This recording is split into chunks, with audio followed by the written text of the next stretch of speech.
à peu près une fois tous les 3 mois, je me dis tiens, je referais bien une petite vidéo sur YouTube, pas en format short parce que ça je le fais régulièrement parce que je repartage les TikTok que je fais, mais en version longue. Voilà, alors mon avis, dans 4-5 jours je me dirais non, je la posterai jamais, mais bon, là je suis motivée, donc je commence une vidéo.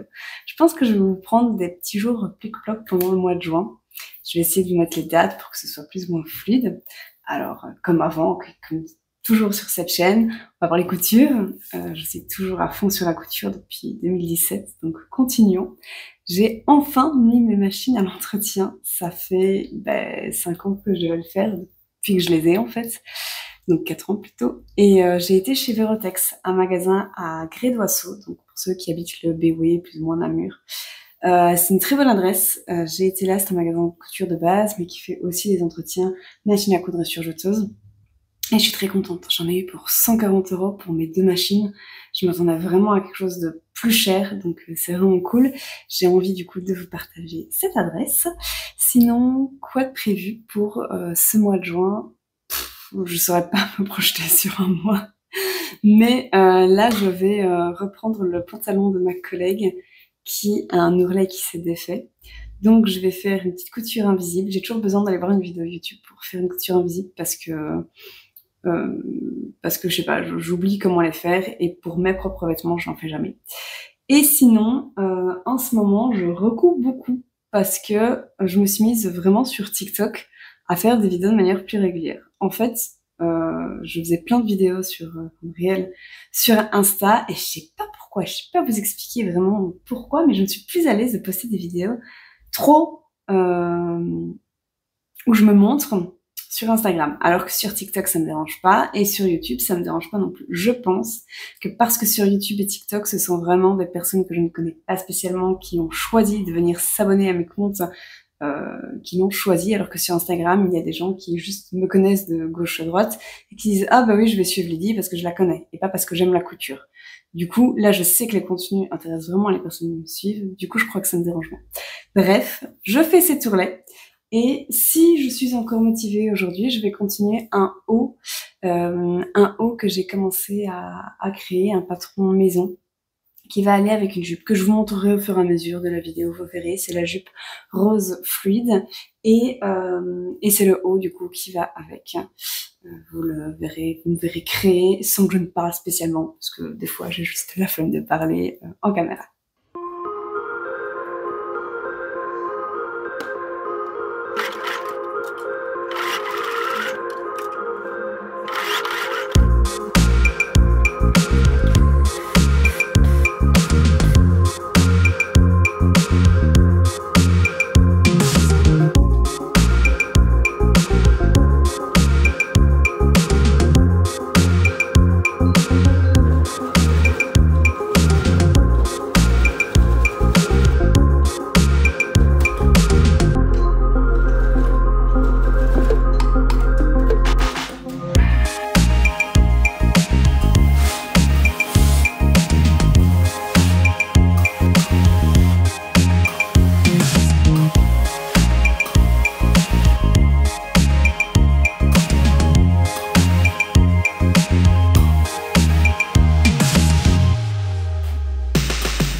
retour en montgolfière avec mes parents. Malheureusement, il fait orageux.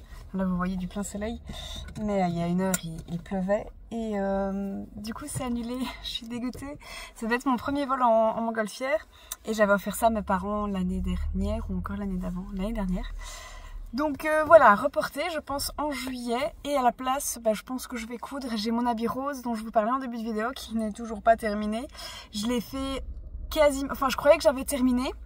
Moment de le retourner parce que du coup je l'ai doublé et en fait j'ai énormément de mal à avoir la logique de couture quand on double un habit en fait.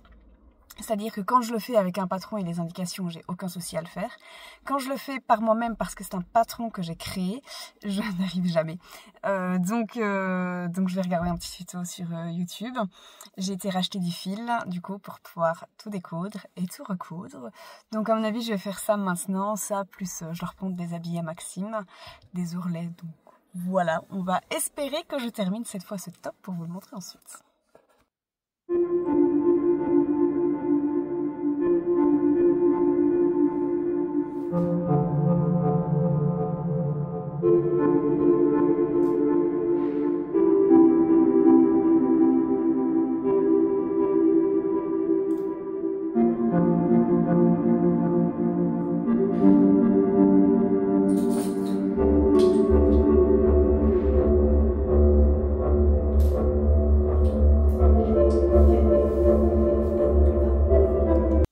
Il m'est arrivé un drame.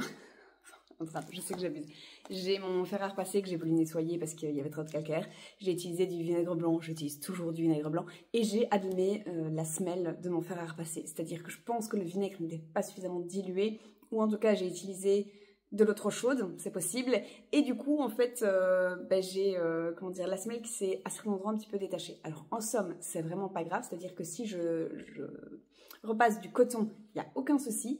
Mais alors par contre, vous voyez mon petit top que je me cousais juste avant, donc le fuchsia cache-cœur, en fait j'ai abîmé une bonne partie du tissu du dos. J'ai vraiment un fil qui, il y a eu un petit accrochage et ça a retiré sur tout le long. Enfin pas tout le long, j'exagère, mais je suis... Ah, c'est tellement agaçant. Et du coup, là, je vais m'arrêter un petit peu de coudre ça. Il faut que je trouve une solution pour mon fer à repasser. Je pense que je vais... j'ai trouvé des gommes qui se vendent chez Calor. Enfin, je ne les ai pas encore trouvées, mais je sais que ça existe. J'ai demandé à ChatGPT. Et apparemment, il existe des gommes pour poncer tout simplement sa semelle. Si vous avez d'autres idées, je suis totalement preneuse. Vous m'avez déjà aidé souvent en commentaire de mes vidéos quand je postais plein à l'époque. Donc franchement, si vous avez des idées, dites-moi. Mais du coup, en attendant, j'ai vraiment pas envie de me remettre à coudre mon top fuchsia parce que je suis dégoûtée et j'ai peur de faire plus de mal que de bien. À savoir que oui, je pourrais régler maintenant le souci, mais je suis pas sûre de moi. Donc je procrastine la réparation de mon fer à repasser. Comme le coton, ça va, je me suis dit que j'allais coudre un autre habit que j'ai en tête depuis un moment. Et c'est le t-shirt Chelsea de chez Fibre Mood. Alors, c'est pas exactement ce t-shirt là que je vais faire parce que clairement... Là, je n'aime pas l'habit, je trouve qu'il n'y a pas vraiment de forme, qu'il n'est pas très sexy, qu'il n'est pas élégant, enfin bref, là comme ça je ne l'aime pas. Mais je vais quand même utiliser ce patron, c'est donc le patron Chelsea de Fabric Store. C'est un patron que j'ai déjà utilisé en fait, mais j'en étais pas totalement satisfaite, c'est-à-dire que j'avais utilisé exactement le modèle qui est là. Et déjà il donnait plus large, mais ça me dérangeait pas trop, mais du coup... Enfin, en fait, ça, je trouvais qu'il était trop court. Alors, je sais plus si j'avais mal calculé quelque chose ou quoi. C'était vraiment au début de ma couture. Mais donc, en tout cas, là, l'idée pour maintenant. J'ai vu une inspiration sur Pinterest qui me plaît vachement bien. J'ai exactement le même tissu à la maison. Donc, je vais faire ça. En fait, je vais agrandir un petit peu les manches. Je vais garder la taille. En fait, j'en sais rien. Je vais surtout mettre un élastique à ce niveau-ci. Comme ça fera directement un effet crop top. Les deux petites pinces... Je m'en fous, enfin, s'il faut les mettre, je les mettrai, ça c'est pas un problème. Et du coup, oui aussi à dire sur ce patron, c'est que ce sont des manches raglan et j'aime vraiment bien, je trouve que porter c'est vraiment agréable. C'est agréable aussi à coudre, je fais pas souvent des manches raglan, donc c'est l'occasion. Du coup, là je vais scotcher mon patron, ensuite le décalquer, ensuite couper mon tissu et ensuite coudre. Donc je sais pas si j'aurai fini dans ces vidéos, mais commençons déjà.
dirait juste, vous savez, une blouse d'hôpital, parce qu'elle est juste super large, super longue. Mais c'est maintenant que ça va être intéressant, parce que du coup, là j'ai vraiment juste suivi le patron pour l'instant, c'est maintenant que je vais modifier à ma manière. Cette pièce n'est pas très bien, il n'y a pas grand chose dans cette pièce, donc ça résonne. Donc, le patron préconisait de faire 2 pinces ici, j'aime pas spécialement. Donc, franchement, quand on plie ici et là, j'ai fait un test juste avant, bref, ça donne pas très bien. Donc moi, ce que je vais faire, c'est agrandir au niveau du col. Donc je vais couper un petit peu ici, pareil de l'autre côté. Et je vais poser un billet, ce qui sera du coup un col plus ouvert et j'aimerais plus. Aussi, il y a ceci dans le patron que je trouve bien inutile, donc je vais le retirer également. Les manches, je vais les raccourcir et faire des manches très classiques. Voilà, un simple roulet double de 1,5 cm. Et donc ici, je vais faire un crop top qui s'arrête ici. C'est en fait l'endroit où s'arrête ma jupe, donc un tout petit peu au-dessus du nombril. Et je vais retirer du coup cette bonne longueur. Je vais y aller petit à petit pour savoir exactement en fait combien de largeur j'ai besoin par rapport aux élastiques qui sont dans mes tiroirs. Et voilà, c'est maintenant que ça va être sympa. Je vais pas le faire aujourd'hui parce que je vais à une baby shower, mais je reprendrai. À mon avis, dans la semaine, j'ai un jour de congé pour mon anniversaire. Et puis les matins, j'ai encore le temps de coudre, donc ça c'est cool.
J'ai finalement fini mon cache-cœur, voilà ce qu'il donne. Je suis franchement contente. J'ai un petit peu désespéré avec cet habit quand j'ai dû découdre tout, recoudre tout.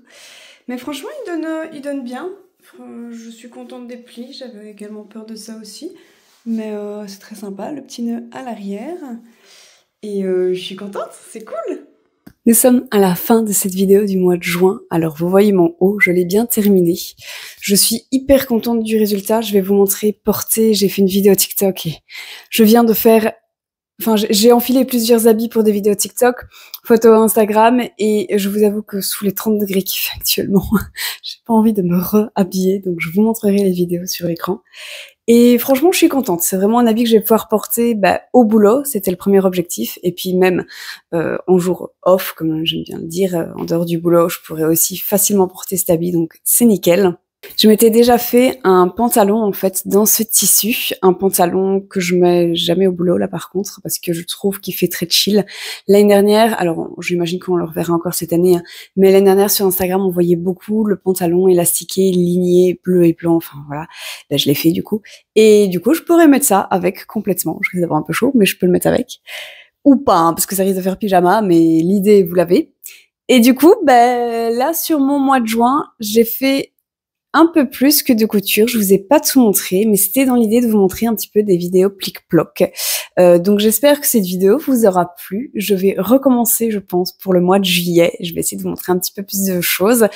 J'espère que cette fois-ci, on pourra faire notre tour en montgolfière. Je vous montrerai ça également, si je le peux. Enfin, dans le sens, s'il n'y a pas de nouveau un orage qui fait qu'on ne peut pas y aller. Et puis, s'il y a des petits trucs par-ci, par-là, ben voilà, ce sera une grande vidéo avec plein de choses dedans et notamment, évidemment, plein de couture parce que du coup, vous avez vu dans ma dernière vidéo que j'ai dans l'idée d'enrichir un petit peu ma garde-robe en habits pour le travail. Je compte faire le même type de vidéo pour les vacances parce qu'en fait, je pars en vacances début septembre. Donc, au fur et à mesure, je vais commencer à penser à ma garde-robe pour l'Espagne. Donc, vous verrez ça en juillet et en août. Mais du coup, je vous dis à la prochaine pour une nouvelle vidéo. Au revoir!